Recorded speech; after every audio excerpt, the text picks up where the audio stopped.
أما بعد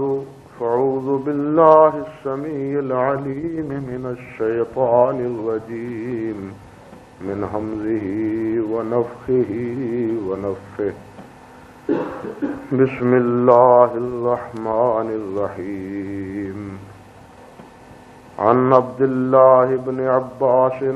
رضي الله تعالى عنهما قال كنت خلف النبي صلى الله عليه وسلم فقال يا غلام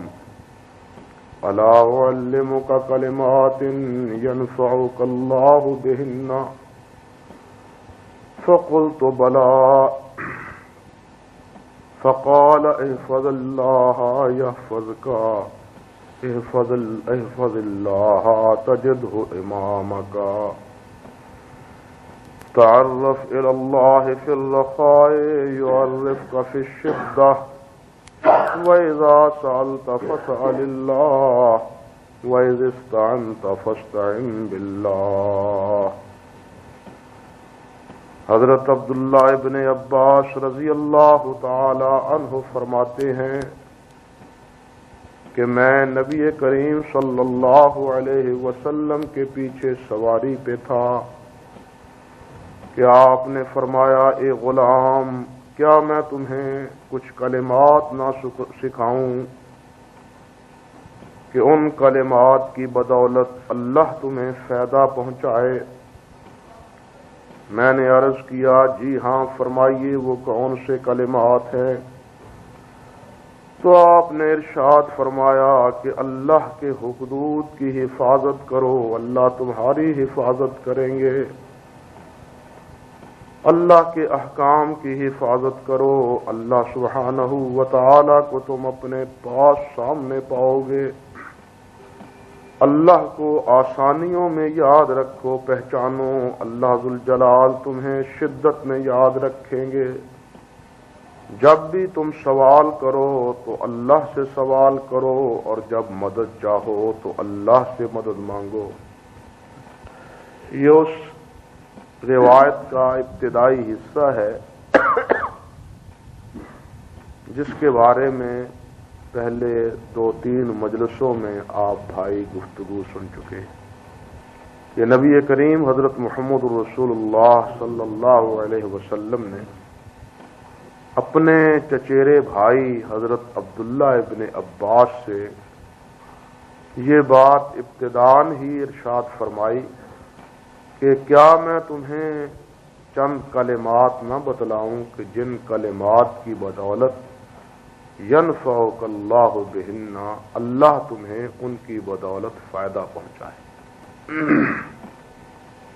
یہ جملہ بھی اپنی جگہ قابل غور ہے۔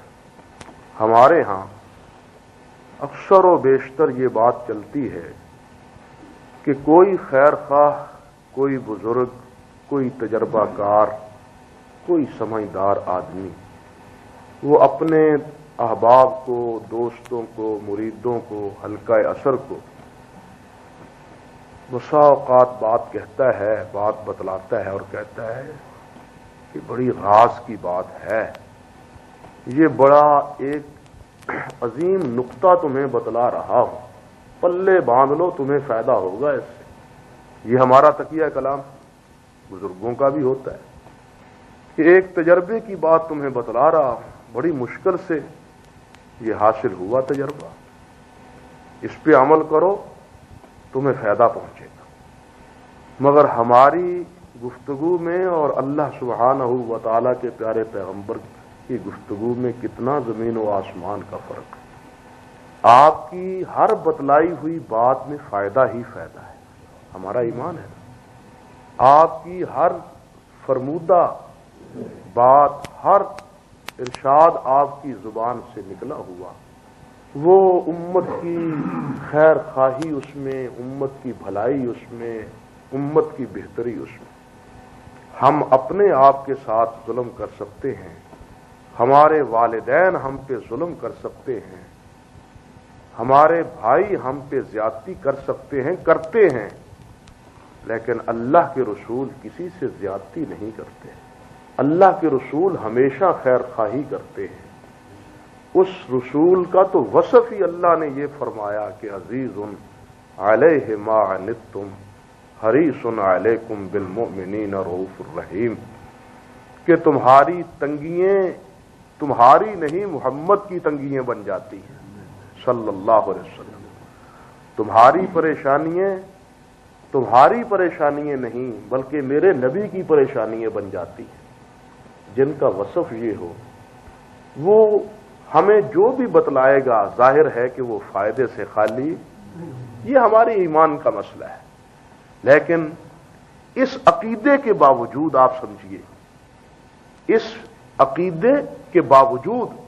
اللہ کے نبی علیہ الصلوۃ والسلام نے جو جملہ ارشاد فرمایا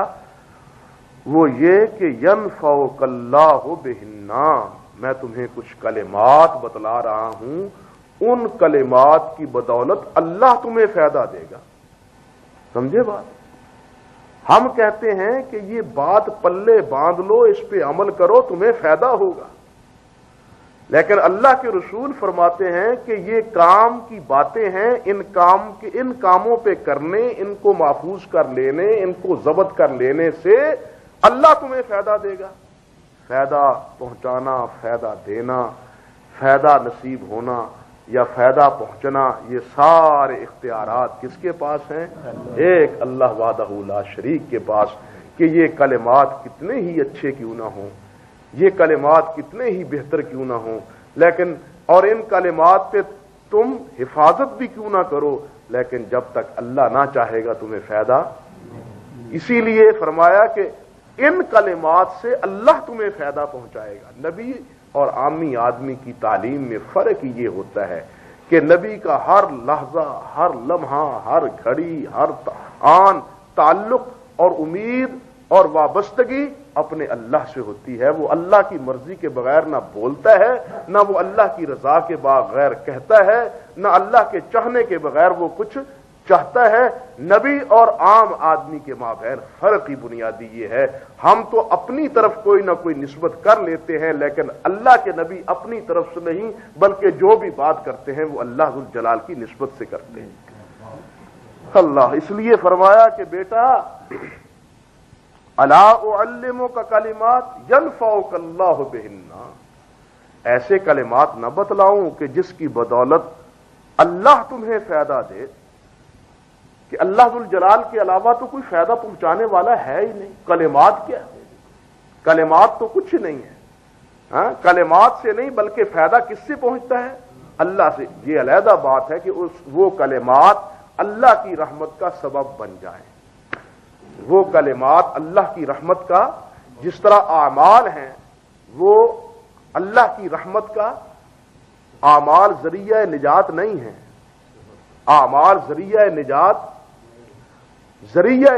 اللہ ذو الجلال کی رحمت ہے۔ ذریعہ نجات نبی کریم صلی اللہ علیہ وسلم نے ارشاد فرمایا کہ تم میں سے کوئی آدمی بھی جنت میں عمل کے بدولت داخل نہیں ہو سکتا، کوئی آدمی بھی تم میں جنت میں عمل کے ساتھ، عمل کی وجہ سے جنت میں داخل ہو سکتا۔ صحابہ کرام رضوان اللہ علیہ مجمعین نے جسارت کی اور عرض کیا کہ ولا انت یا رسول اللہ، آپ بھی حضور؟ فرمایا ولا انا الا ان یتغمدنی اللہ برحمتہ، میں بھی نہیں الا یہ کہ اللہ اپنی رحمت میں مجھے ڈھانپ دے۔ یعنی جس طرح عمل